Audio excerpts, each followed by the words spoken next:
En el día de hoy, después de varios años, volvemos a entrevistar al criminalista forense Lluís Duque. Estuvo por aquí hasta en 2 ocasiones en nuestro canal y es cierto que a raíz de la noticia de que la Audiencia de Madrid por fin haya dicho 3 juezas que el caso de Mario Biondo hay indicios suficientes como para pensar que no fue un autodesvivimiento, y hoy tenemos aquí al que hizo los informes para la familia de Mario Biondo acerca de lo que él piensa y que él realmente cree que fue un crimen. ¿Cómo estás, Lluís Duque?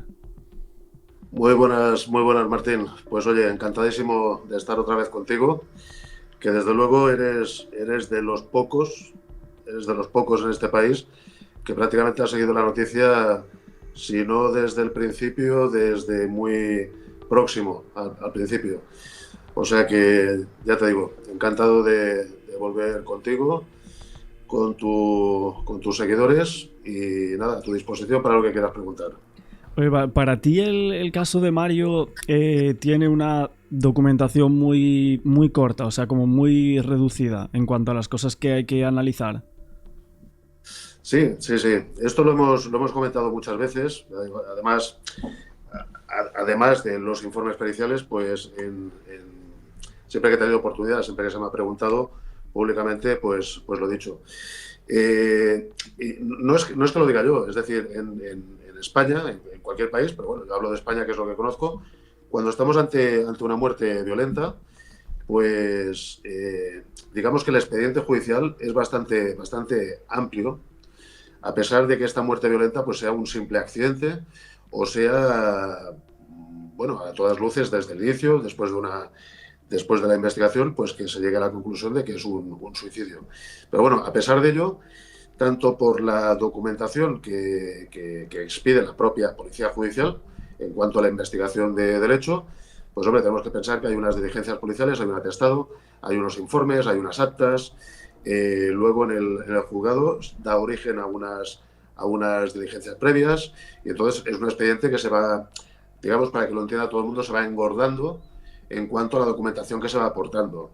Y luego, posteriormente, pues si hay planos, si hay croquis, si hay fotografías, si hay material videográfico, etcétera, etcétera. Claro, en Entonces, este tema faltan muchas de esas cosas, ¿no? O sea, un reportaje fotográfico sí, completo, etcétera. claro, claro. Falta, bueno, te podría decir que prácticamente todo.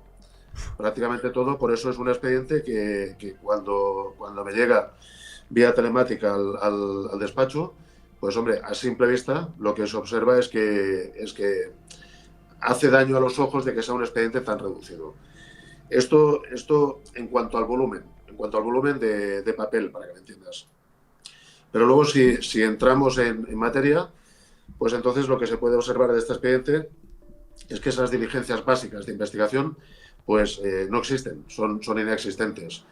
Y dentro de un ámbito criminalístico, esas diligencias básicas de investigación, pues sería el acta de inspección ocular técnico-policial que tiene que levantar Policía Científica en el lugar de los hechos, en donde pues se procede a la búsqueda, al acotado, a la recogida, a la preservación, a la custodia, a la tramitación y al análisis de todas aquellas evidencias que se hayan podido encontrar en el escenario. Bueno, pues este documento como tal no existe. De hecho, la descripción más detallada del cadáver en el lugar de los hechos la proporciona el SAMUR, o sea, el servicio de emergencias médicas, no la propia policía. Pero es que por otro lado, pues esto que he comentado últimamente, porque claro, yo muchas cosas las doy por hecho, las doy por sentadas y entiendo que no debe de ser así. Esto es importante que la gente lo sepa en el sentido de que cuando vemos una película, una serie de televisión, siempre vemos que cuando se está procesando un escenario, pues están estos numeritos que se van poniendo en cada una de las evidencias que se localiza, Uh -huh. que se llama testigos métricos o números de indicio. Y esto se va fotografiando de manera sistemática, de manera razonada, cronológica, y entonces estos indicios son los que se incorporan al acta de inspección ocular.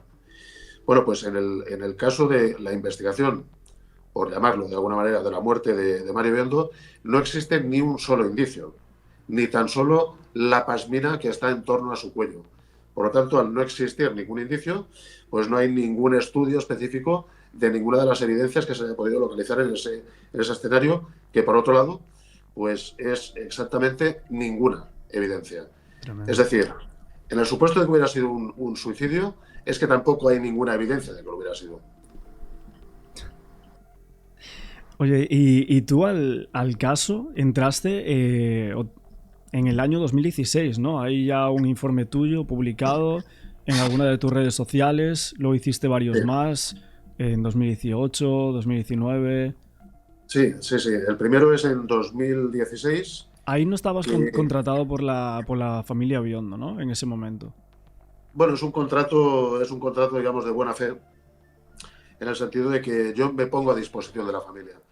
O sea, a efectos legales, podemos decir, sí que había una contratación, pero a efectos mercantiles no, porque no fui contratado. Es decir, yo no he cobrado absolutamente nada por todo este trabajo y por todos estos años, eh, al final, de investigación y de estar al lado de la familia de Mario. Yo no he cobrado nada, pero sí, fue en 2016 que yo aún era policía en activo, y entonces yo tenía autorización para ejercer como perito judicial, por parte de la administración, pero bueno, en cualquier caso me puse en contacto a través de Eva Venero, de una chica española que hizo una campaña de apoyo a la familia, de justicia para Mario Biondo. Sí. Nos puso en contacto a las dos partes, y entonces a partir de aquí hice, digamos, el primer informe pericial. El primer informe pericial que le entrego a la familia en el año 2016, donde ya pongo de manifiesto, pues esto, lo que al final ha venido a recoger, pues tanto el Tribunal de Palermo en 2022 como recientemente la Audiencia Provincial de Madrid. O sea, el cúmulo de evidencias que apunta a la tesis de que evidentemente no es un suicidio, sino que han participado terceras personas y por tanto es un homicidio. Claro, y las tesis que se plantean en la Audiencia de Madrid ahora con esta nueva noticia que causa este revuelo del caso de Mario tanto tiempo después, y también lo de la Audiencia de Palermo, ¿no? Con el juez Nicola Sí. Aiello, ¿eso viene precedido también gracias a tus informes en los que pones de Eh, manifiesto tus tesis del homicidio? entre otros, sí, sí, sí, entre otros. O sea, tenemos que pensar que toda esta documentación que ha ido recopilando la familia Biondo a lo largo de los años, con posterioridad, evidentemente, al fallecimiento de su hijo Mario, pues se han ido incorporando a la causa judicial en Palermo en primera instancia, y posteriormente también en la justicia española. Sí que es cierto, y esto, hombre, me hace especialmente ilusión después de tanto tiempo, que en este auto de la Audiencia Provincial de Madrid sí es cierto que mi participación tiene cierta relevancia. Ujú. Cierta relevancia, y esto me satisface, pues no te puedes imaginar, enormemente, porque claro, tenemos que pensar que durante, digamos que muchos años que ha sido precisamente el origen de mi carrera en el sector privado, pues este que te habla ha tenido que aguantar muchas, muchas cosas y muchos comentarios, sobre todo de gente que no tiene ni la más remota idea de lo que está hablando. Y pongo, por ejemplo, pues cualquier medio de comunicación de estos que hemos podido ver en la tele. En la tele, en revistas, en algún que otro diario. Es decir, gente que de manera gratuita pues se permitía opinar y poner en cuestión lo que, entre otros peritos, pues yo públicamente estaba diciendo aquí en España. Y esto, desde luego, es a nivel anímico y moral, pues puedes imaginar que para mí es sumamente importante el que ahora la justicia, tanto la italiana, el Tribunal de Palermo, como la Audiencia Provincial de Madrid, pues ya no tan solo es que nos dé la razón, sino que mi participación pues adquiera cierta relevancia. Que el tiempo lo dirá, ¿eh? Porque yo, desde luego, la relevancia quiero que la tenga cuando finalmente, Se haga si justicia, ¿no? Dios quiere y la justicia lo permite, pues podamos defender todas estas tesis en un tribunal de justicia, que es, por otro lado, lo normal y lo que se debería de haber hecho ya. Claro, es cierto que la principal cuestión que comenta la gente o que está en contradicción y que vosotros basáis para pensar que fue un homicidio es el surco que tendría Mario Biondo en la parte de atrás del cuello, que la pasmina Sí, evidentemente roza toda la parte de adelante, tiene una herida bastante grande en esa parte, en ese color rojizo y demás, pero el surco que tiene en la parte de atrás es cierto que la pasmina no lo toca, entonces de ahí pensáis que pudo haber un estrangulamiento a lazo las personas que supuestamente le dieron muerte a Mario Biondo. Sí, no, efectivamente. Esto además, lo hemos comentado alguna vez contigo, esto sería una evidencia más que suficiente.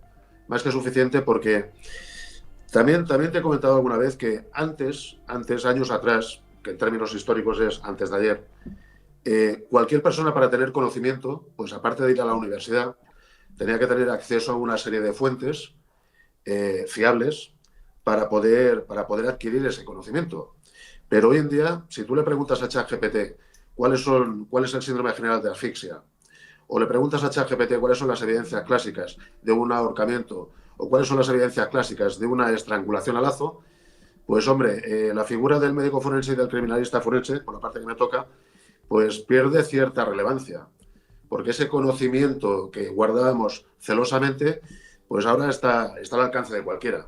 Y efectivamente lo que comentas sería un indicio más que notable, más que suficiente, porque esa pasmina, pues efectivamente está por debajo del hueso ioides, o sea, está por debajo de la nuez, con lo cual ya de por sí solamente este dato ya sería incompatible con un ahorcamiento por el propio peso de la víctima. O sea, el lazo siempre tiende a subir por encima del hueso ioides, de la nuez. Pero es que en ningún caso, además, es un lazo muy holgado que está a 2 estanterías por encima de la altura de Mario y él está apoyado efectivamente por debajo del hueso ioides, pero es que por la parte de atrás del cuello no tiene contacto alguno la pasmina. Pero es que además las particularidades propias de esa pasmina tampoco coinciden con ese surco compresivo en la parte posterior del cuello. Por lo tanto, lo que se estrecha en torno al cuello de Mario es un lazo, es una estrangulación a lazo. Y además, por sus propias características y por la propia configuración de esta estrangulación, la persona que lo estranguló estaba enfrentada a él, estaba cara a cara con Mario Biondo, mientras lo estrangulaba. Claro, aquí el problema que hay o las contradicciones, ¿no? Vamos a decir, es en las autopsias, ¿no? En los dos forenses, porque Sí. primero el primero dice que no existe esa marca y el Uh-huh. segundo dice que luego supuestamente pudo haber sido porque una camisa o una corbata que había tenido le habían producido eso, ¿no?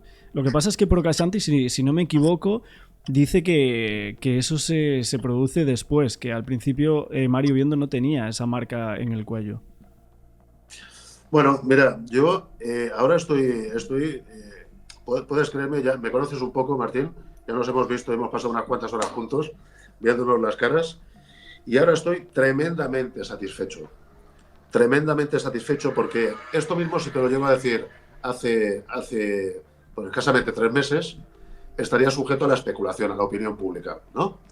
De decir, bueno, ¿cómo puede venir este personaje y llevarle la contraria a un médico forense español, a un médico forense italiano, una investigación policial, igual que yo el resto de peritos, cuidado.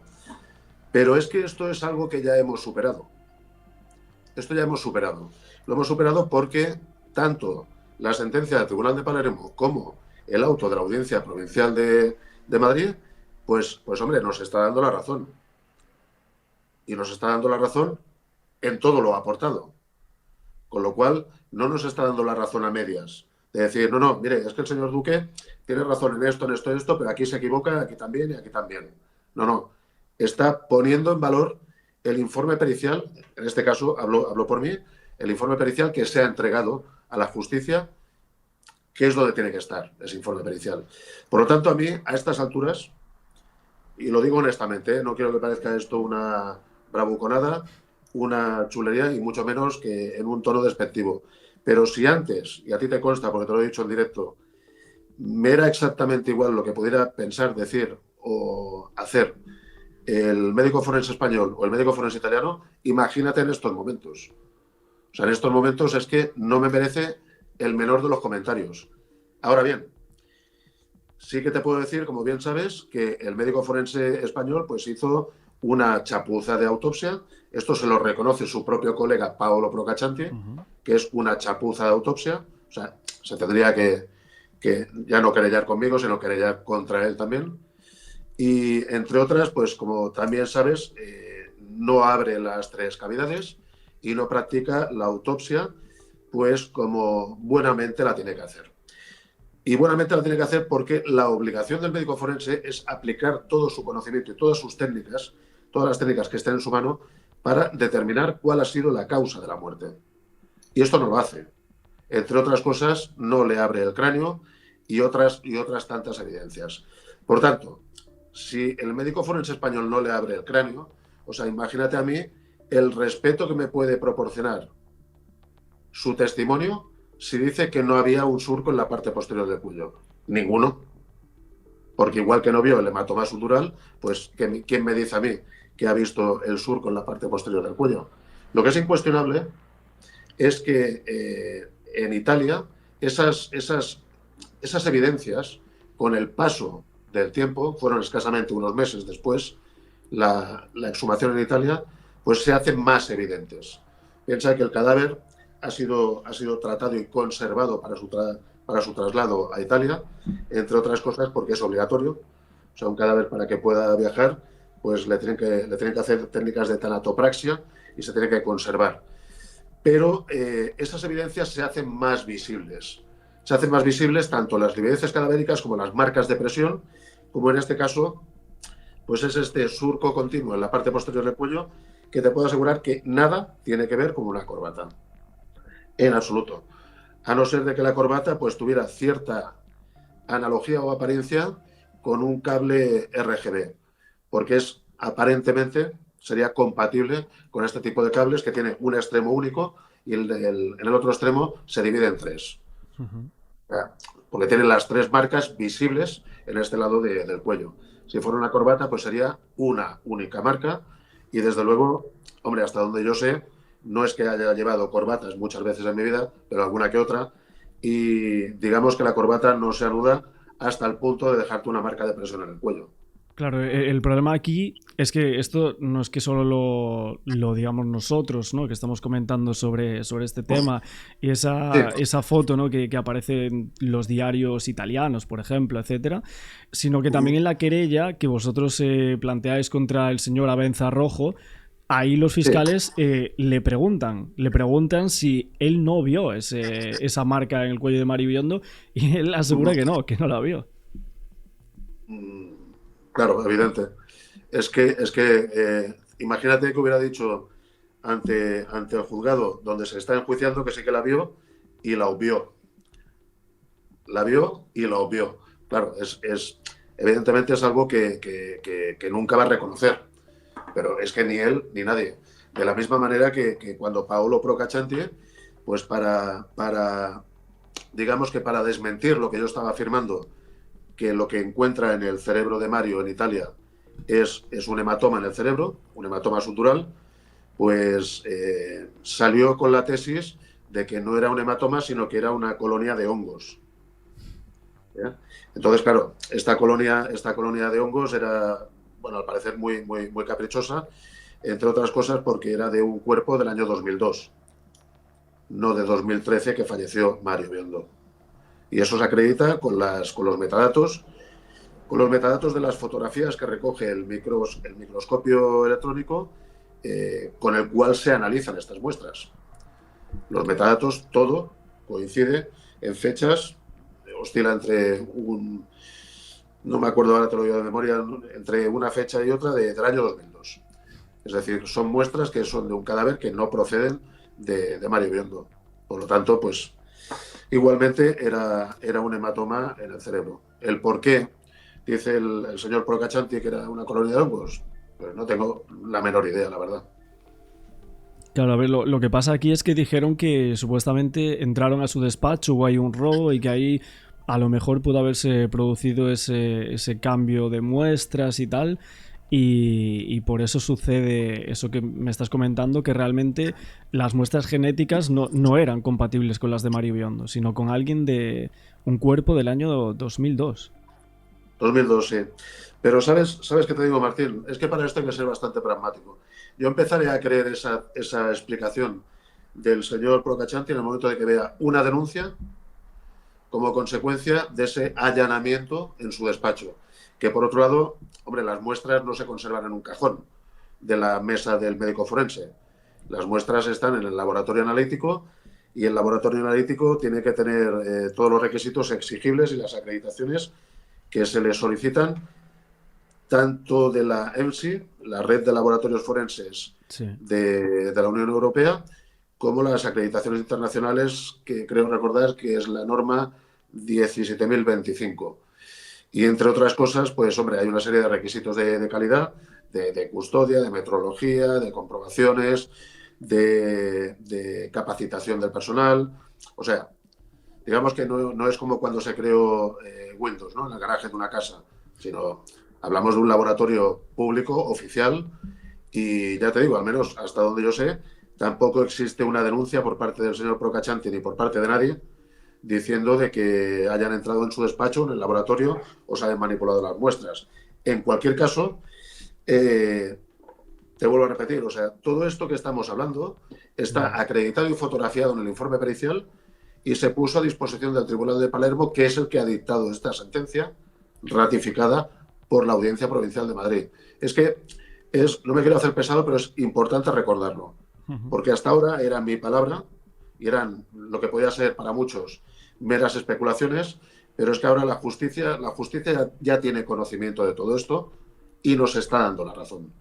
Claro, pero a ti que haya tantos errores, como comentabas al inicio, en las primeras indagaciones del caso, después, con el tema de las autopsias, el Procachanti dice, bueno, es que esto es una chapuza y demás, de Abenza Rojo, querella contra el primer forense, querella contra el segundo, muestras genéticas intercambiadas. ¿A ti te hace pensar en algo? O sea, a nivel personal, en cuanto al caso, ¿te hace pensar en algo extraño que de repente haya todo esto? ¿Y a ti? Sí, claro, claro, evidentemente. Bueno, pues yo pienso igual que tú, Martín. Lo que pasa es que esto es una charla, a pesar de que lo vea mucha gente, pero esto es una charla entre amigos. Y yo Sí. pienso exactamente igual que tú. Ahora bien, si esto lo tuviera que decir en un dictamen pericial, no lo podría afirmar. O sea, Ok. tendría que decir que es un cúmulo de despropósitos y que históricamente, pues solo tenemos que ver, podemos hacer una búsqueda en Google de cuántas veces se ha condenado a un forense o cuántas veces se ha condenado a un juez o cuántas veces se ha pedido perdón por una mala praxis. Decir, oye, mira, me he equivocado, aunque las muestras, vamos a repetirlo todo. O la he cagado, hablando en plata. Vamos a exhumar el cuerpo, no en Italia, no, aquí. Me he equivocado, lo hacemos mañana, pero esto hay que repetirlo. O mira, no estoy en condiciones porque no sé, por poner un ejemplo, me estoy divorciando y no estoy pasando mi mejor momento y lo delego en otro médico forense. Oye, pues eso yo creo que dignifica a la persona, porque al final, para el médico forense quizá simplemente es trabajo, simplemente es una autopsia más. Y se pasa por alto que esa persona pues tenía una vida y tenía una familia. Y esa negligencia o esa falta de actitud o esa dejadez, llámalo como quieras, por tu parte, pues imagínate desde mayo del 2013, cuántos problemas ha llegado a ocasionar a una familia. Claro, claro, la familia de Mario Biondo, que, bueno, gracias a ellos, evidentemente se sigue indagando en este caso, mediáticamente también, con este despacho de abogados ahora que tienen de Boseller aquí en España.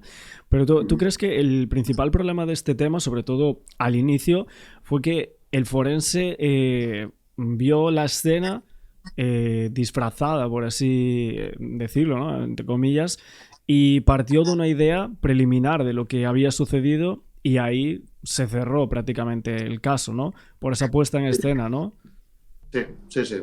Sí, ni más ni menos. O sea, siendo optimista en el razonamiento y siendo benévolo en la interpretación de los hechos, pues quiero pensar que sí. Quiero pensar que sí, porque, hombre, no hablamos de cualquier médico forense. O sea, es una persona, hostia, que ha estado, o incluso está todavía, no sé, dando clases de medicina legal y como forense en ejercicio durante muchos años.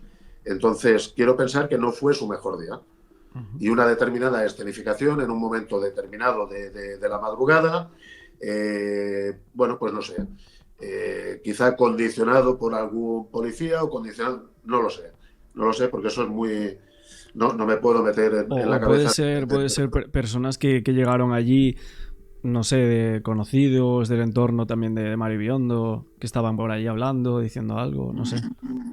Bueno, sí, puede ser, pero claro, tú te tienes que abstraer de todo eso. Ya. Es que es que somos profesionales. Y yo, por ejemplo, te pongo un ejemplo. Yo no, siempre que afronto un trabajo pericial, pues no siempre tengo las mismas ganas ni la misma motivación. Ya. Es así. Bueno, pero si hoy no tengo las ganas, pues lo dejo dormir una semana y si no le digo al cliente, pues oye, mira, búscate a otro porque no soy capaz de tirar esto adelante. Y no pasa absolutamente nada. Pero lo contrario, sí que pasaría.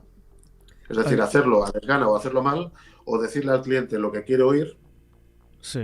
o estar condicionado desde el principio sin tener ningún tipo de fundamento. O sea, nosotros cuando hacemos informes periciales, como los que hace el médico forense, tú tienes que hacer una motivación y tienes que exponer cuáles han sido las prácticas que tú has llevado a cabo para llegar a una serie de conclusiones. Y eso tiene que ser verificable, contrastable, criticable por parte de otros peritos. O sea, que tú haces un trabajo, yo hago un informe pericial, pero yo no tengo la razón absoluta. Es decir, en el caso de Maribel, si Dios quiere, cuando nos veamos en el juzgado, pues habrá más peritos de la parte contraria que dirán otras cosas. Entonces, la grandeza de nuestro sistema judicial, que es la libre interpretación de la prueba, es que será el tribunal, en base a todas las evidencias de uno y de otra parte, pues quien se pronuncie. Pero en este caso, desde luego, la autopsia fue lamentable, ha sido criticada no solo por mí y abiertamente, por otros profesionales, tanto Procachanti como los forenses que vinieron después, como el propio juez del Tribunal de Palermo, y ahora, por supuesto, por el auto de la Audiencia Provincial de Madrid. Por lo tanto, hombre, no fue una autopsia como para darle un premio. Claro, es verdad que este forense, o sea, el primero sitúa la hora de muerte sobre las 4 de la mañana, luego en otro informe sobre las 6 de la mañana. Lo que vosotros creéis realmente, en base a las evidencias que hay, es que la muerte se puede llegar a producir entre las 12 y 1 de la mañana, ¿no? Varias horas antes de lo que este Sí, forense interpreta. sí, efectivamente. Efectivamente, pero mira, te amplío un poco la información esta Sí. del cronotanatodiagnóstico, o sea, establecer la data de la muerte. Nosotros en diferido, desgraciadamente, únicamente tuvimos acceso a las fotografías y hacer una percepción de lo que dijo el SAMUR, que dijo que estaba frío y completamente rígido, o sea, que presentaba una rigidez completa, y las livideces, pues lo que se observa en las fotografías es que están fijadas en el dorso. Entonces, la suma de esos dos factores te da una pinza horaria, porque el cronotanatodiagnóstico no son matemáticas, no se puede establecer, pues murió a las 3:30, no, eso en ningún sitio del mundo. Claro. Entonces, lo que se estima es que falleció en torno a las... Varía notablemente porque depende la evolución de los fenómenos cadavéricos de la constitución de la persona, de la temperatura ambiente, de la humedad ambiental, de si está gordo o delgado, si es joven o viejo. O sea, depende de muchos factores. Pero en torno a las 3-6 horas antes del levantamiento. Ahora bien, te he empezado diciendo que nosotros hemos trabajado en diferido porque no hemos tenido acceso al cuerpo ni acceso al levantamiento del cadáver. Pero el médico forense sí. Y una de las técnicas, y además de las más efectivas, es la extracción de humor vítreo del globo ocular para determinar las variaciones de potasio en cuanto a establecer la data de la muerte. No se hizo. Pero es que tampoco refiere absolutamente nada de la evolución de los fenómenos cadavéricos. O sea, esto que te estoy diciendo yo, de las livideces y de la rigidez, no lo dice el médico forense. Lo digo yo. Él no lo dice. Pero de humor vítreo, otras pruebas bioquímicas que también se pueden aplicar al humor vítreo, pues quizá en la universidad esto lo explica en sus clases, pero en la práctica no lo lleva a cabo. Oye, es verdad que el otro día estábamos aquí en directo y vimos parte de la audiencia de este señor, de Abenza Rojo, y en un momento dado a mí me llamó la atención porque no recordaba eso, porque dice como que le preguntan por el tema de las librices cadavéricas en ese instante y como que realmente le dice, en tu informe habla de que las piernas están semiflexionadas, ¿no? Y él dice que las fotos que saca son a posteriori, o sea, que movió el cuerpo antes de sacar esas fotografías que vio todo el mundo. Pues como se dice que llegó al escenario en bicicleta, es que tiene el mismo rigor científico. Es decir, como te decía antes, la policía judicial redacta un acta de inspección ocular. Entre otros parámetros de ese acta, evidentemente se hace una descripción del cuerpo y de su entorno. Y se practican las fotografías antes de tocar absolutamente nada, por parte de nadie. Esas fotografías se realizan antes de tocar el cuerpo. Pero es que cuando acaba la policía esta fase previa y empieza a trabajar el médico forense, hay médicos forenses que hacen sus propias fotografías. Y luego lo que hacen es un acta donde ponen de manifiesto pues, esos datos preliminares en cuanto al cuerpo. Pero es que nada de esto existe. Por tanto, a mí lo que diga el médico forense, si no está documentado, evidentemente estaba en el banquillo de los acusados. Y como investigado, tiene todo el derecho a mentir. O sea, un testigo tiene la obligación de decir la verdad, pero un acusado puede mentir todo lo que quiera y no es delito, no pasa nada. Por tanto, yo ya te digo, la credibilidad de este hombre no va a cambiar ni hoy ni en un futuro. Eso te lo puedo asegurar. En cuanto a quienes pudieron acabar con Mari Biondo, porque mucha gente nos dice, vale, si pensáis que esto es un crimen premeditado y demás, ¿quién querría hacerle daño? ¿Cuál sería el motivo y demás, no? Pero tú, o sea, yo en algunas entrevistas que he visto tuyas, que me he empapado con entrevistas escritas y demás, decías que, o pensabas que era un crimen premeditado y aparte con rasgos pasionales. Bueno, pasionales, sí, pasionales quizá ahí me pasé de frenada. Sí, o sea, puede serlo. Yo lo que quería decir con esta expresión de pasional, o sea, ya no te digo lo que pretendes que te diga, de pareja, no. O sea, es un entorno íntimo. Es un entorno íntimo, o sea, está en la intimidad de su casa. Entonces, yo es lo que he comentado siempre al respecto. No hay acta de inspección ocular, repito, pero no se evidencia en las actuaciones de la policía que la puerta estuviera forzada. Las ventanas tampoco, a pesar de que, no sé si creo recordar que era una tercera planta. Es decir, a Mario Biondo lo han matado. El sentido común dice que por lo menos han sido 2 personas. Y el sentido común en cuanto a la manipulación del cuerpo. Esto, el típico dicho español de que pesas más que un muerto, bueno, realmente es un poco así, porque evidentemente pesa lo mismo, pero cuesta manipularlo y cuesta escenificarlo tal y como se hizo. Por lo tanto, el sentido común dice 2 personas. Si la pregunta es si podía haber sido una única persona, hombre, podría haber sido una única persona, pero entiendo que de una corpulencia igual o superior a la de Mario. Pues si no sería una tarea un tanto complicada. Y esto de pasional, pues ya te digo, quizás me pase de frenada porque es más, digamos, emocional en el contexto del anonimato o de la intimidad de su domicilio.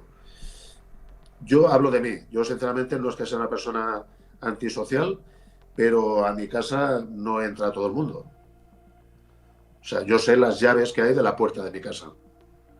Entonces, la persona o personas que mataron a Mario entraron con su llave o bien Mario les abrió la puerta. Y yo no voy abriendo la puerta a cualquiera que me toca el timbre. Quiero decir, eso ya requiere un conocimiento previo en el supuesto de que sea yo quien abra la puerta, quien tengo al otro lado de la mirilla. Por lo tanto, es un círculo íntimo y diría ya no de conocidos o de amigos, sino de amigos íntimos a los cuales tú le franqueas la puerta de tu casa estando en pijama, ¿vale? Durante la noche.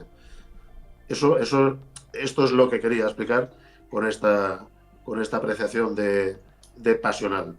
Ok, claro, eso evidentemente en base al tema de la cerradura, lo que dijeron creo que en los informes es que tenía dos vueltas incluso la cerradura cuando salieron. Y entonces, bueno, pensamos que serían dos personas. Suponemos que quizás uno de ellos o una persona cercana a Mario Biondo o al entorno que lo conocía, que estaba con él en esos momentos del año 2013, lo ¿Sí? pudo haber vendido o haber tenido un problema lo suficientemente grave como para querer acabar con la vida de este chico. Claro, pero fíjate lo que acabas de decir en tu pregunta, Martín, Sí, que ha trascendido que la cerradura tenía dos vueltas de llave. sí. O sea, la cerradura estaba cerrada con dos vueltas. Por lo tanto, si Mario estaba muerto dentro del domicilio, ¿quién dio esas dos vueltas con la llave desde fuera? Si tampoco se ha denunciado el robo de ninguna llave, pues hombre, alguien que tenía llave del domicilio, ¿no? Suponemos que lo de las dos vueltas lo tendría que haber dicho Vilma Graciela, ¿no? Que es la que supuestamente encuentra el cadáver, ¿no? Así es, así es. Oye, y en cuanto al tema de la hora que aparece el cuerpo, ¿hay dudas sobre eso? Porque he visto que hay algunos testigos que dicen por la mañana, al mediodía, otros dicen que fue a las 5 de la tarde. Bueno, yo lo que sé es que ahora, ¿sabes qué ocurre? Que para las fechas soy malo, pero para las horas aún más. Y si no, si no lo tengo delante, a lo mejor te digo alguna barbaridad. Pero sí que es cierto que tanto, o sea, esto trabajo de periodistas, no trabajo de la policía, pero periodistas que acudieron al lugar de los hechos, pues parece ser que los camareros y comerciantes de la zona ya habían visto movimiento desde primeras horas de la mañana. Y también es cierto que esto lo incorporo en el segundo informe pericial, si no recuerdo mal, que hay alguna que otra condolencia a la viuda durante la mañana o a primera hora de la mañana. O sea que ya era conocido a primera hora de la mañana el trágico final de Mario Biondo. ¿Esto Trágico, por mensajes o por redes sociales? sí, por redes sociales. Ajá. Por redes sociales, capturas de redes sociales es lo que se incorpora en el informe pericial. Sí. O sea que gracias a testigos, también a las redes sociales, podemos situar que había gente que ya sabía que al mediodía Mario Biondo ya había fallecido. Exactamente, exactamente. Ya te digo, no te lo puedo, si tuviera el informe delante, pues Sí. te daría la formación exacta, precisa y por parte de quién se envían esas condolencias, pero es a lo largo desde primera hora de la mañana a lo largo de la mañana. Claro, es cierto que yo había visto, por ejemplo, en cuanto a la escena de los hechos, que vosotros hacéis el informe y demás, pero en alguna ocasión se pensó que Mario estaba tumbado cuando lo golpean. Cuando, la primera vez que tiene un golpe, ¿no? Por parte de los asesinos. Bueno, aquí habría que diferenciar dos cuestiones. La primera es que efectivamente lo que presenta, o sea, la correspondencia de ese hematoma en el cerebro es de un golpe contundente con un objeto romo. Romo me refiero sin aristas, sin filos cortantes. Entonces, después de ese Podría golpe, ser con un cenicero ese golpe. podría ser con un cenicero con la parte plana, con el culo del cenicero, para Ok. que me entiendas. Un objeto romo de estas características, un libro de grandes dimensiones, un cenicero grande, sí, podría ser, perfectamente. Pero después de ese golpe, por su propia naturaleza, lo más probable es que Mario, algo que no podemos afirmar, ¿eh? Si estaba inconsciente, se había quedado aturdido, pero desde luego el golpe fue considerable. Eso es uno de los episodios.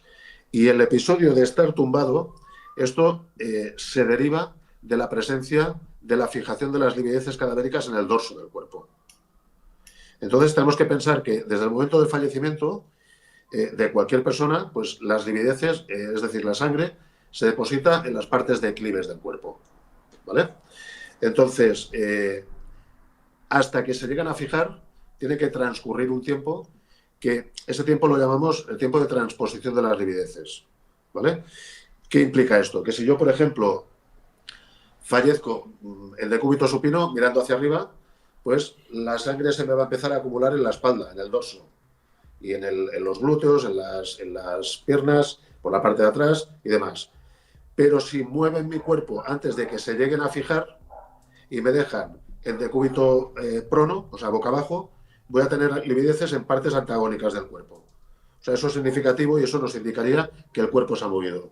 Pero si únicamente tengo las lividezas fijadas en el dorso, fijadas quiere decir que ya ha transcurrido ese tiempo de transposición y ya se han fijado definitivamente. Por tanto, han transcurrido, pues podemos calcular que entre 3-5 horas mínimo para tener esas livideces fijadas. Después de la muerte, claro. Claro, y ahora que lo recuerdo también del primer forense que justo le preguntan por si había visto que Mario tenía una marca, ¿no? En el lado izquierdo de la cabeza. Sí. Y él dice que no, que eso no era ningún golpe ni nada y que simplemente era por las fotos, que era algo óptico, algo así. Por la Pues luz, mira, ¿no? pues mira tú por dónde, Martín. Además, esto es que te lo puedo enseñar de su propio puño y letra. Él describe esta marca en su informe como una marca, una herida en forma de uña de gato, entrecomillada.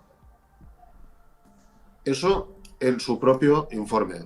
Y mira, cuando acabemos, si quieres te lo facilito. Ok. Pero además, entrecomillado, herida en forma de uña de gato, en la sien izquierda de Mario. No, increíble. O sea, realmente, ¿y vosotros cómo creéis que se produce esa pequeña herida? Pues esa pequeña herida puede ser, mira, en el supuesto que hubiera sido el cenicero, pues podría ser el borde del cenicero. Podría ser uno de los bordes, una de las aristas del cenicero, del famoso cenicero azul, creo recordar, que Ujú. estaba perfectamente limpio encima de la mesilla del salón. Sería compatible. O sea, no puedo afirmar de que proceda o se haya producido por ese golpe con ese cenicero, pero sería compatible esa herida. ¿Y se analizaron algunos de los objetos que estaba en la escena? Por ejemplo, cenicero, alguna botella, chanclas, cojín. Ninguno. Ninguno. Cero. Incluso la alfombra, que yo no sé si recuerdo haber escuchado a Oscar Tarruella que pensaba que lo habían podido mover el cuerpo con alguna de las alfombras que había allí y luego estaban dobladas. Absolutamente nada, Martín. Y piensa que las alfombras, hombre, a ver, yo no es que sea especialmente cuidadoso en mi casa, te puedo asegurar que hay cosas por en medio, pero es que en aquel salón hay por lo menos, creo recordar que eran 3 alfombras enrolladas a los pies de Mario, debajo del mueble. Y no se analiza absolutamente nada. Pero bueno, es más, es lo que comentamos muchas veces. Además tenemos la sensación de que cuando aparece un cuerpo en un domicilio, pues el escenario es únicamente el cuerpo y el entorno próximo, o sea, donde está el Claro. cuerpo. No, no, el escenario es todo el domicilio. Y la escena, en concreto, sería donde aparece el cuerpo. Pero es que podemos tener escenarios secundarios. O sea, tú imagínate que, por poner un ejemplo, Mario Biondo tenía un vehículo estacionado en un garaje o un vehículo estacionado en la vía pública. ¿Tú te puedes creer por un momento que ante la muerte violenta de una persona la policía no revisará ese vehículo? Ya. Pues lo mismo pasa con el resto del inmueble. Lo mismo pasa con el resto del piso. Y era muy grande, o sea, tenía muchos metros cuadrados ese piso donde vivían ellos. Pues mira, sinceramente lo desconozco, pero es que es completamente indiferente que sean 30 metros cuadrados o 300. Claro, me Porque, refería porque realmente si pudiera haber alguna que otra evidencia en baño, en cocina, no sé, por ejemplo, ¿eh? claro, claro, claro. Claro, esto lo hemos comentado alguna vez en el sentido de que, hombre, lo que trascendió después, ¿no? Lo que trascendió después es, y yo creo que alguna vez he hecho mi propia representación. O sea, si vienes a mi casa, vas a encontrar esto. Y vas a encontrar esto, Ujú. ¿vale? Con Uy, colillas. muy Mira qué mal. guardo. Vale. ¿Esto qué significa? Bueno, pues que una persona fumadora, pues en su casa vas a encontrar útiles del tabaco. Vas a encontrar encendedores, vas a encontrar paquetes de tabaco, colillas o en la basura. Si yo en vez de consumir tabaco, consumo, como te decía la otra vez, eritroxilón, pues en mi casa vas a encontrar evidencias del consumo de eritroxilón, porque estoy en mi casa y porque no tengo que dar explicaciones a nadie. Entonces, si eso se puso de manifiesto, hombre, también es llamativo que no se haya inspeccionado absolutamente nada del domicilio de Mario Biondo. O sea, tú imagínate que en el dormitorio pues hubiera habido, esto es pasarme, pero imagínate otro cadáver. ¿Te imaginas que llega la comitiva judicial, el médico forense, la policía y pasan por alto que hay un cadáver en la habitación? O medio kilo de cocaína, o un arma, o otro útil de tentativa de intentarse ahorcar. Claro, es que no sabemos nada, porque Claro, como no porque, hay celular y claro, como no hay fotografías, no, te iba a preguntar sobre eso, si en los informes si no hay nada, o sea, acerca de en el baño no había esto, en el dormitorio, bueno, encontramos esta caja de tal, pero no tiene nada que ver, no sé, algo sobre eso. nada, absolutamente nada. Mira, Mario era moreno, moreno castaño. Su mujer, creo que también morena castaña. O sea, tú imagínate que en el cuarto de baño, en el lavamanos o en la bañera, hubiera habido, pues, pelos rubios. Hombre, sería significativo, ¿no? Ya. Pero como nadie miró nada, y si lo miraron, es como si no lo hubieran hecho, porque no está documentado. Y la escena, lo que yo he escuchado, ¿no? A mayoría de expertos en Italia, por ejemplo, que dicen que estaba como muy limpia. O sea, como que parecía que la habían limpiado a conciencia. Sí, aquí estaba todo, ya te digo, más ordenado quizá que en mi casa en estos momentos. Pero por motivos obvios, ¿eh? Eso es lo que te digo. O sea, yo voy, no sé cómo decir, todos tenemos nuestras rutinas, Sí, todos tenemos nuestras manías, todos tenemos nuestras historias de puertas para adentro.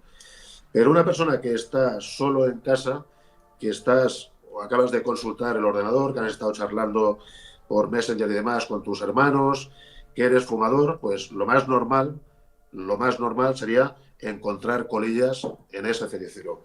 De hecho, resulta llamativo, resulta llamativo que en el documental de Netflix, el famoso documental de Netflix, cuando recrean la escena, el cenicero está lleno de colillas. sí. Pero el original no, el original está completamente limpio. O Claro, y sea, salen esto ha las latas sido, de cerveza también, ¿no? claro, claro. Entonces ya no sé si esto ha sido un fallo de guión o un fallo de conciencia, no lo sé. Pero sí que escenifican eso, el consumo de mucho alcohol, el consumo de mucho tabaco, cuando en la escena no hay nada de eso. Y además Claro. es curioso porque mira que somos críticos en este país, ¿eh? Mira que te pasas un poco de frenada y te ponen a caer del burro de manera inmediata. Pero algo que estás viendo en Netflix, que simultáneamente lo tienes en Google, porque aún están las fotografías en la red, Claro. oye, y nadie se ha dado cuenta de estos detalles. Claro, si las Nadie. ponen ellos incluso en el documental, las fotos del cenicero y todo. Pues para que veas, para que veas. Es verdad. Oye, y el tema del reloj, por ejemplo, que es algo que comentamos el otro día, de que se ve una marca que había mucha gente que decía que sugería que Mario Biondo podría haber tenido el reloj cuando lo mataron y luego los asesinos se lo llevan, ese Rolex, ¿no? que él tenía. Pues es posible que sí. Tenemos que pensar que cuando fallecemos, o sea, uno de los aspectos que tiene mucho valor a la hora de investigar las muertes violentas es que cuando fallecemos perdemos la elasticidad de la piel.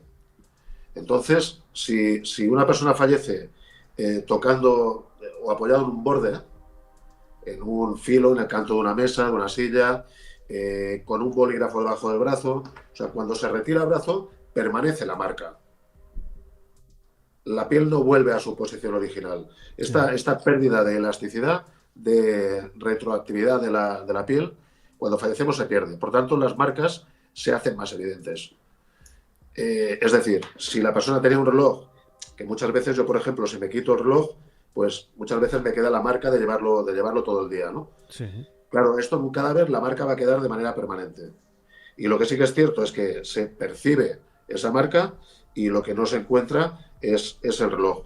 De la misma manera que lo que tampoco se encuentra es el famoso cable de la Play, que por otro lado es compatible, no quiero decir que lo utilizaran para estrangularlo, pero se puede haber utilizado, porque es un instrumento compatible con las marcas que presenta Mario.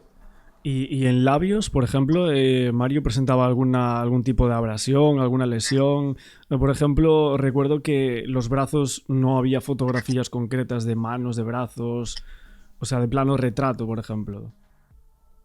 No, no, en principio no. Creo recordar que es una ligera, lo que presenta es una ligera protusión lingual, una ligera protusión de la lengua, pero esto sería compatible por con una asfixia mecánica, quiero decir, con una, con una compresión cervical, ya fuera de ahorcamiento o de estrangulación.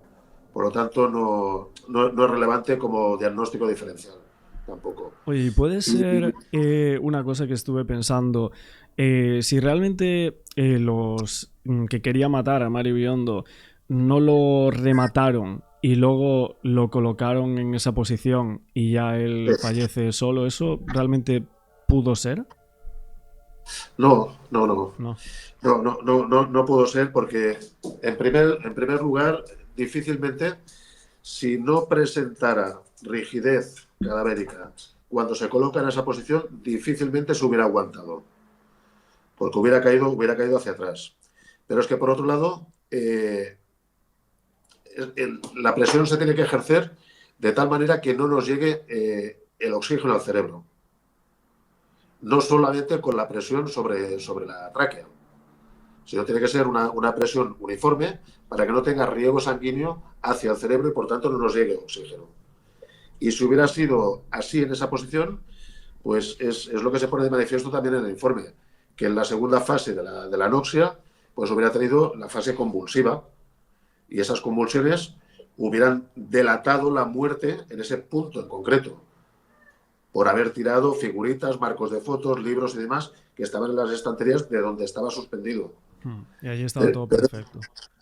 Pero es que además también tenemos que tener en cuenta que hay un dictamen pericial de Mauricio Cuchimano, si no recuerdo mal Sí. su nombre, en el que se hace un estudio, o sea, es un criminalista, experto en balística forense, profesor, y hace un estudio exhaustivo en cuanto a esta estantería, exactamente esa estantería, teniendo las especificaciones técnicas del fabricante. Y lo que asegura en su informe es que es imposible que hubiera sustentado el peso de Mario Biondo. Por tanto, esto es digamos, la grandeza de las ciencias forenses, Claro. porque son elementos que son completamente objetivos Claro, Mario pesaba y unos 90 kilos, ¿no? Más o menos. sí, sí, sí, Mario era un tipo fuerte, Ajá. era un tipo corpulento y pesaba pues, en torno entre los 85 y 90 kilos de peso. Sí, sí. Oye, también Imagínate. es extraño, por ejemplo, ahora que me estás comentando todo esto, que se diga en parte que es un autodesvivimiento, pero luego en el documental de Netflix, incluso el entorno de Raquel Sánchez Silva, te habla de accidente por asfixia autoerótica. O sea, esto en sí es contradictorio, ¿no? Estas dos cosas. Sí, sí, sí. Es que además tampoco tiene ningún sustento. Lo que ocurre es que esto de la asfixia autoerótica, ya te digo que te lo comentaba antes, que soy muy malo para las fechas, pero si nos ponemos en el contexto del 2013, poco antes habíamos tenido las noticias del actor americano David Carradine, Sí. que apareció en Tailandia, creo recordar, muerto precisamente por un accidente aparentemente, de una asfixia autoerótica.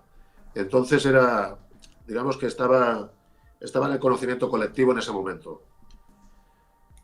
Pero esto llevado a la escenificación de Mario bueno, que no tiene nada que ver, en Claro, absoluto. David Carradine, en las fotos que se filtra, él sí que está desnudo, ¿no? En contrario a Mario Biondo, Claro, por bueno, ejemplo. y si es una satisfacción autoerótica, pues hombre, hay un contexto autoerótico. Claro, y tiene lo que pues... intentaron hacer en el caso de Mario Biondo era decir que él había visitado páginas no por en los momentos previos a la muerte, ¿no? Bueno, de lo que sabemos, mira, de la certeza que tenemos en cuanto al ordenador es la cantidad de gigas que desaparecieron como consecuencia de un software que se instaló a distancia por parte del primo de la viuda. Sí. Eso está documentado en la causa. Ahora, las páginas que visitó Mario y demás, es que, sinceramente, eh, ¿cómo te diría?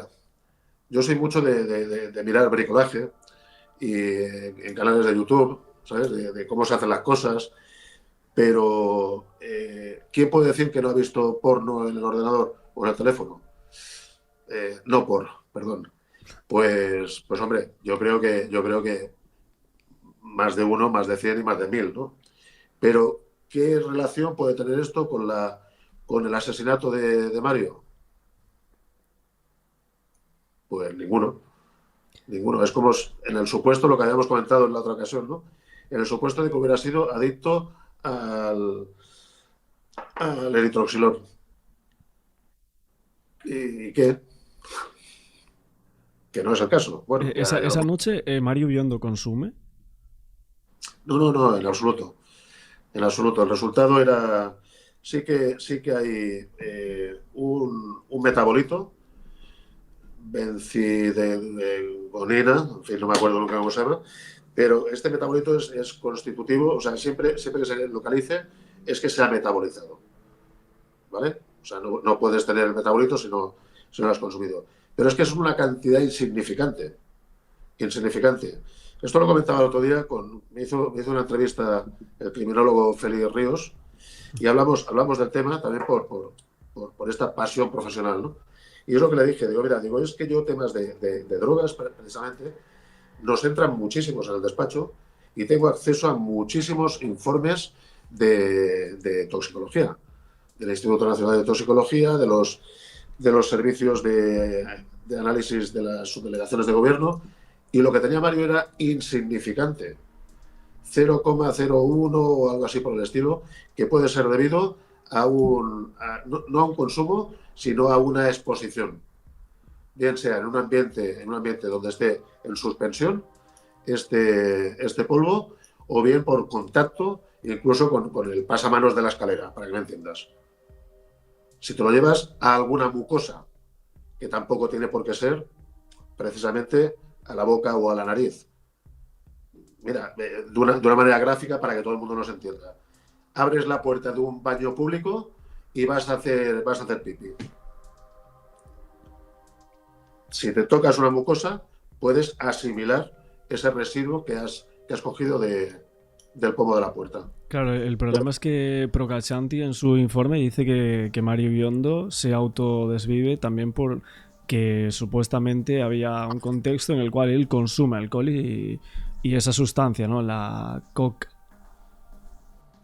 Pues lo lamento por Procachanti, pero no, porque el volumen de alcohol que tiene es el mismo que el que corresponde, o el análogo, a una copa de vino o a dos cañas pequeñas. Eso es el volumen de alcohol en Sí, sangre. prácticamente Una, nada. una copa de vino o dos cañitas pequeñas, según las propias tablas de la DGT en España. Pero es que además la familia encarga un análisis de cabello de Mario Es y el verdad. resultado es negativo.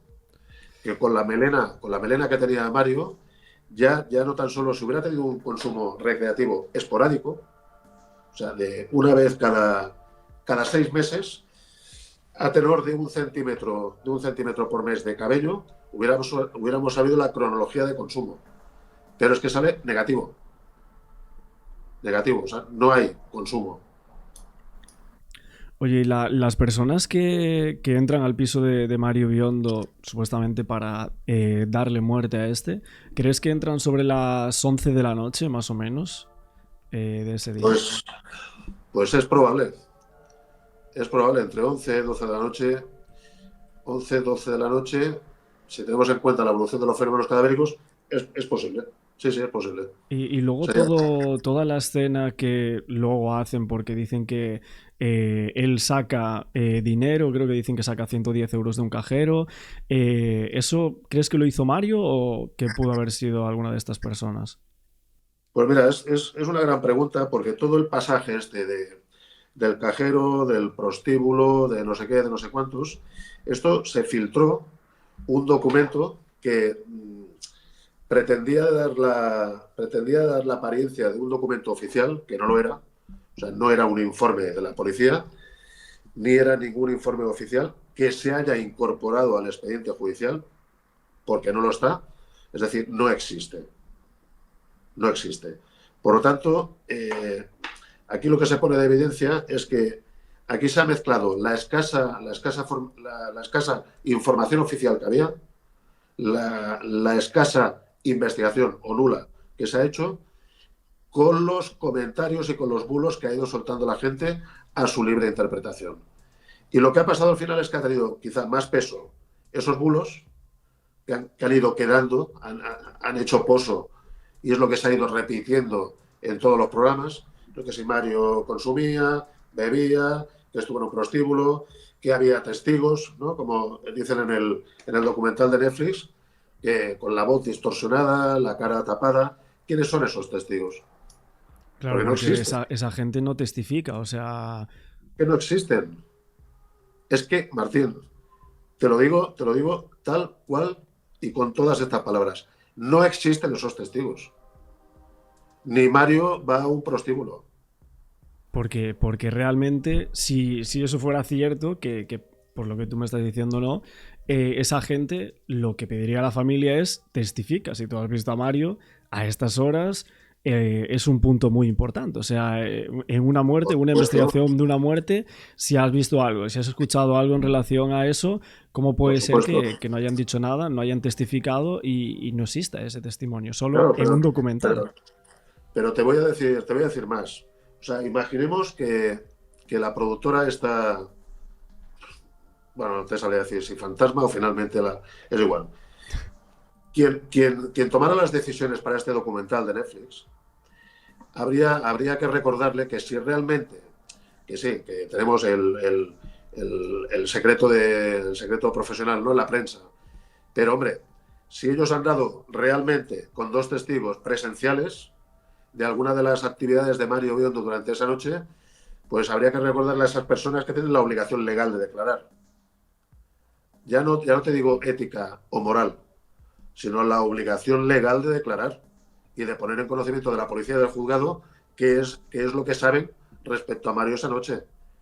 Oye, pues mira, sí, yo estaba en el prostíbulo y lo tuve al lado mío y estuvimos hablando. Uh -huh. Es más, me dio un cigarro, no sé. O sea, poner en contexto esa realidad. Pero es que oficialmente, te repito, y sobre todo porque va a quedar grabado y para que la gente lo pueda recordar hasta la extenuación. No existen esos testigos y no se ha incorporado al procedimiento judicial ninguna evidencia ni de que estuviera en un prostíbulo, Uh -huh. ni de que hubiera consumido, ni que estuviera borracho, ni nada por el estilo. No existe. Claro, porque lo que se dice supuestamente es que hay 3 consumiciones de 3 cócteles con pagos a su tarjeta, la tarjeta de Mario Biondo.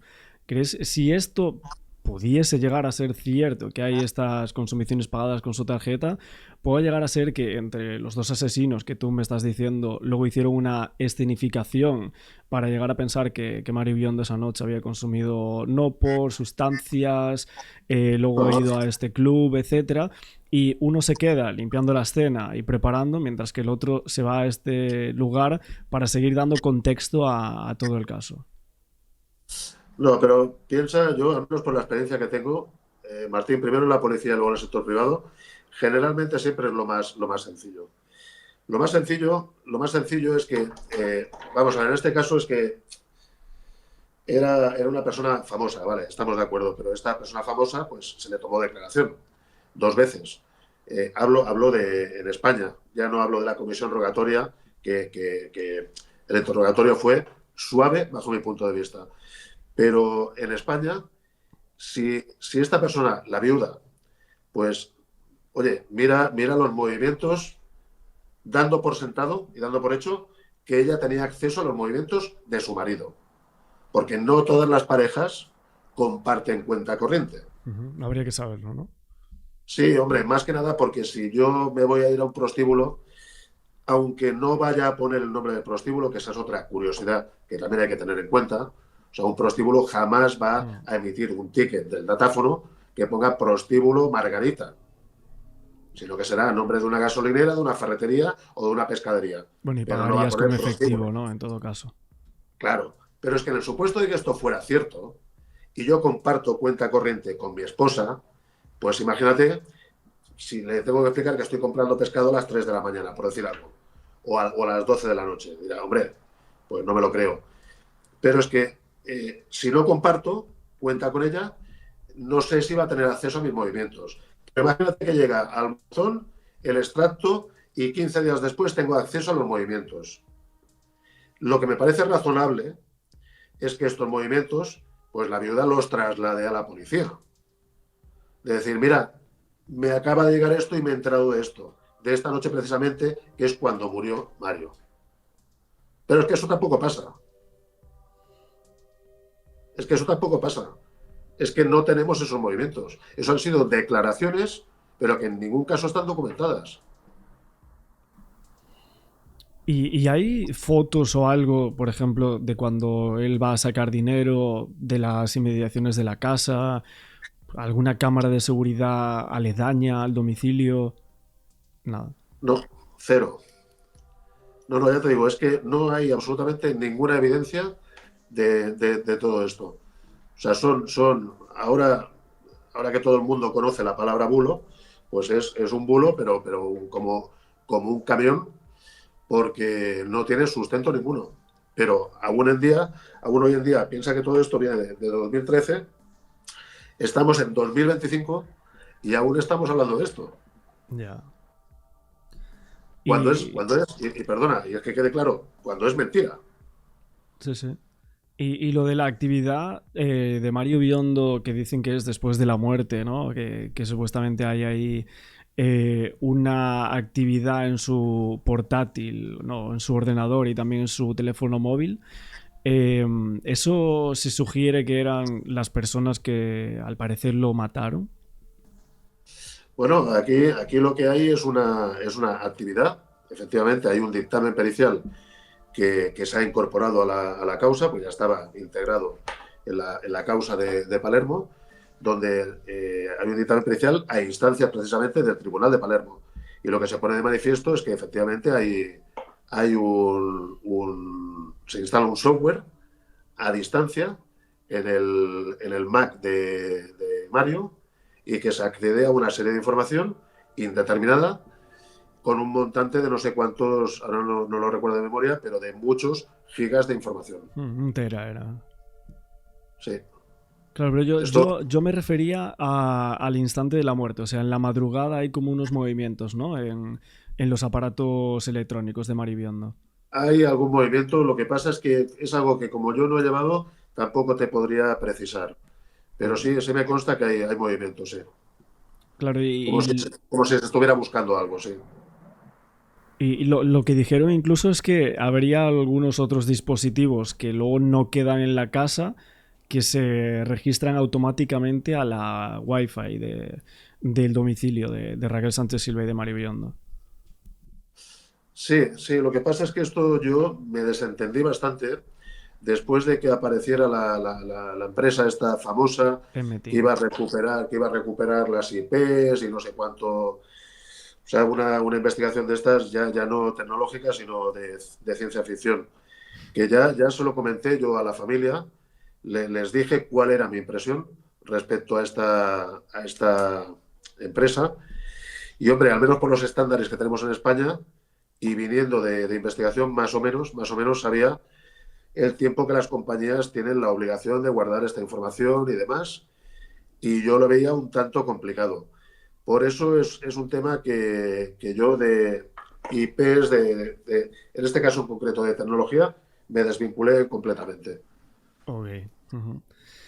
Bueno, Luis, pues no te voy a robar más tiempo, que llevamos aquí ya más de una hora. Sé que el caso Mario Biondo a mí, por ejemplo, me apasiona. Yo siempre he tenido la impresión de que fue un crimen. Y bueno, tus tesis avalan eso. Veremos finalmente qué es lo que sucede.